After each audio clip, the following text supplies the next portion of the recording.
How's it going, folks? Today we're going to be talking about the molester man. No, not that molester man. I'm talking about the good molester man. The good molester man in this case is no molester man at all, which that's probably true in all cases. Molester man, or Chikan Otoko if you want to get beaten up by Michael in a parking lot, is the story of a man who was falsely accused of molesting somebody or trying to molest them, and the relationships that blossom from this incident. This was actually the second manga I read from author Takuma Yokoto, and the first was Masturbation Master Kurosawa. This one, however, has a bit of an interesting backstory. You see, Molester Man is an adaptation of a thread from an online Japanese message board known as 2chan. That means the events in the story are purported to have really happened to somebody, beyond some artistic license.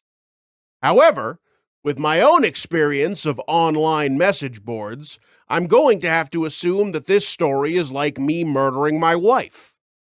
It just didn't happen. There's no evidence. That's why the story was told from a first-person point of view, and why none of the characters have actual names and instead have titles like Molester Man or Misunderstanding or Glasses Guy, because the original poster was not out here trying to dox his crush while he was on ass patrol. I do want to take a quick note to say that this series actually has a live-action movie in Japan, which I haven't seen, but I have to assume due to the difference in the nature of storytelling that they give the characters names. The message board, of course, also features prominently in the manga, and it's where he goes to get advice on how to go from a falsely accused molester man to a correctly accused husband boy. Now that the exposition's out of the way, let's talk story. The story opens with Molester Man walking around and noticing that the woman in front of him is a little nervous, looking around, speeding up, basically very erratic. Now, I really like this first scene because during my first read-through, I thought this man is a complete idiot. He completely misreads the situation to start with, seeing her running faster and taking it as a sign that she's being stalked by somebody else, and that now he's in danger, and he starts chasing after her, thinking that someone is chasing after the two of them. Now, like I said, when I first read this, I thought the guy was a complete moron. But I was also 17 when I first read it, so I thought I was the smartest guy in the world. However, now as an adult, I have my own experience of doubling down on an uncomfortable situation, not realizing that I was the one who initiated it. That said, I now have a bit more respect for the guy's thought process. That also said, we could just both be idiots. I'm not discounting that.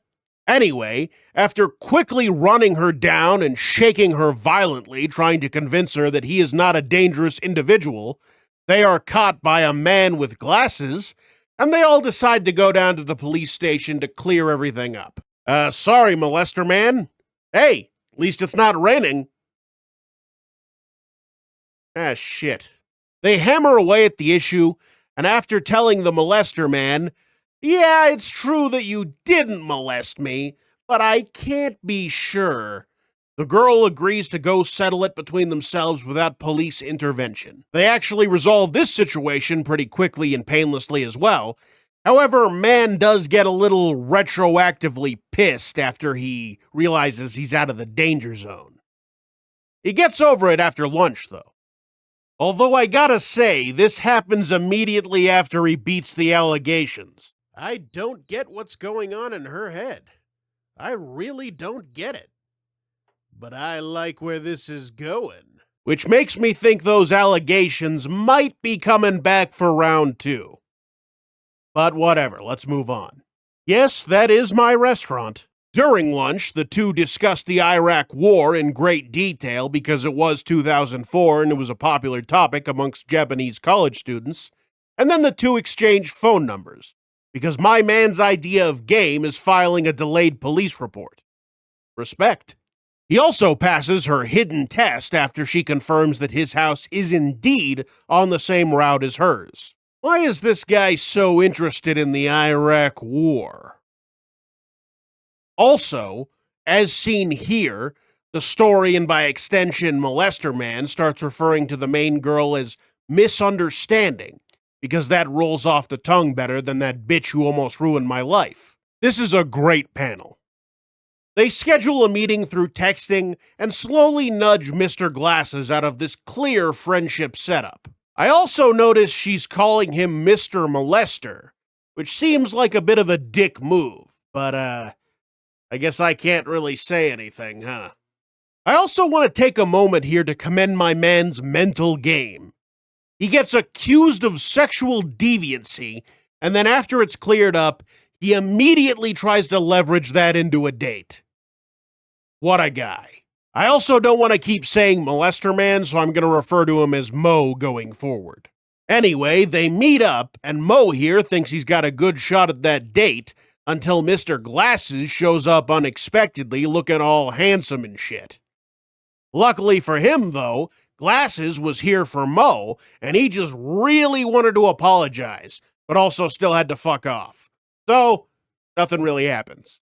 Anyway, despite eating at the restaurant of my good friend Bruno and setting up a perfect atmosphere earlier in the date, he manages to screw it up completely by hitting her with the classic, "Well, why don't you try and look at the bright side of your stalker situation" line. Oof, I gotta say, that one gets a lot of people.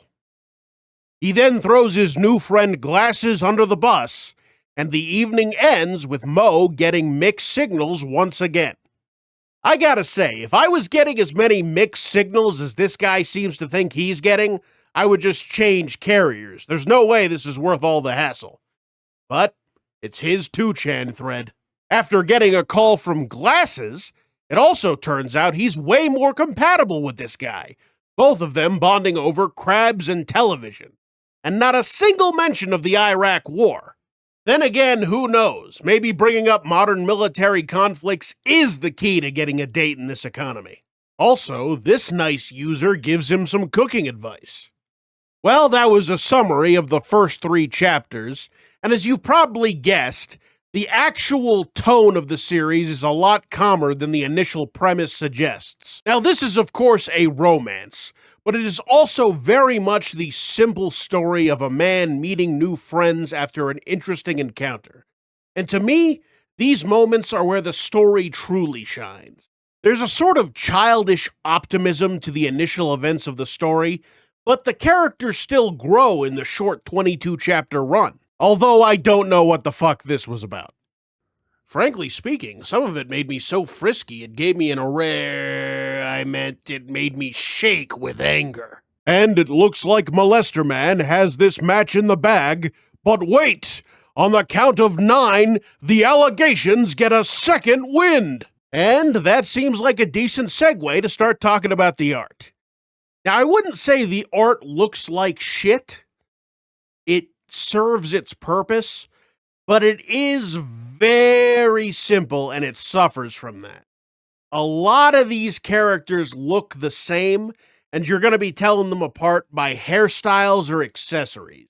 Luckily, there is a small cast, so even though these characters blend together, it's manageable. And that seems like a decent segue to start talking about the main characters. First, let's talk about Mo.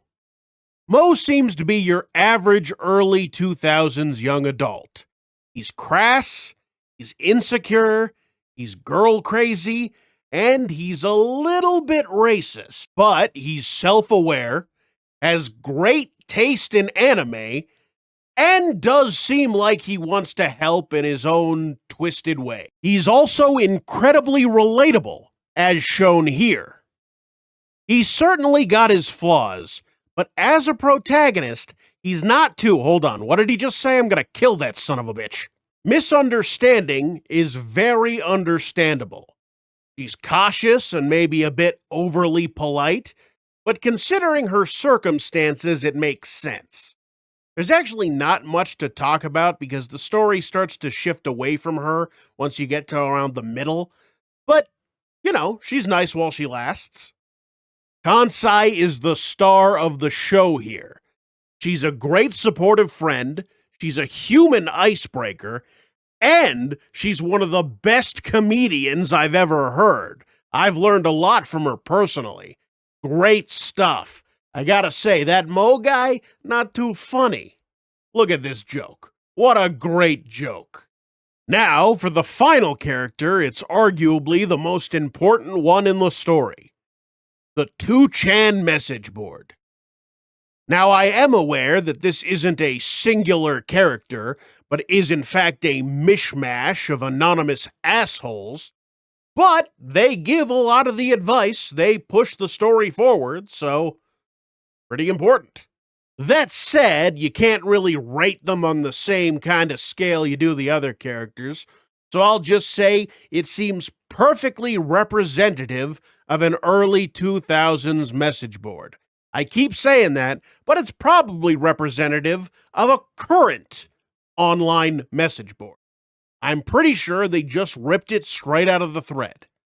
All right, well, now that I've finished covering what I consider the most important parts of the story, I'll just say, I enjoyed it. It was a good read.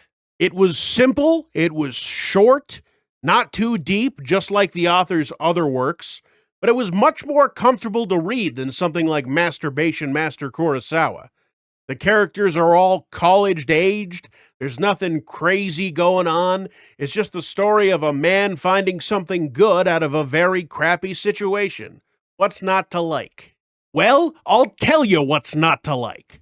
First off, the story is adapted from a thread from an online early 2000s message board.